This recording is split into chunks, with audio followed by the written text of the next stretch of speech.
अस्सलाम वालेकुम नाज़रीन, आप देख रहे हैं निसार वतन NW न्यूज़ HD और मैं हूं आपकी होस्ट नाज। और अब चलते हैं आज की अहम खबरों की तरफ। खबर शामिल करते हैं। शफीक अहमद मुगल की रिपोर्ट के मुताबिक Pakistan telecommunication authority PTA का बड़ा और अहम फैसला। पाकिस्तान टेली कम्युनिकेशन अथॉरिटी ने गैर फाल मोबाइल सिम्स के खिलाफ सख्त कार्रवाई का ऐलान कर दिया।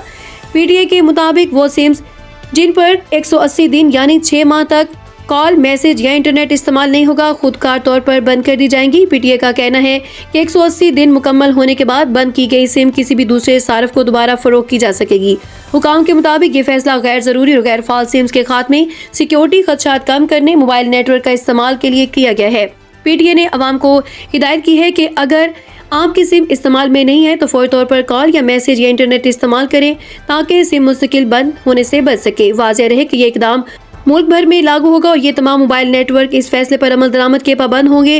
PTA का कहना है कि शहरी अपना कीमती सिम्स को महफूज रखने के लिए बर वक्त इस्तेमाल को यकीनी बनाएं।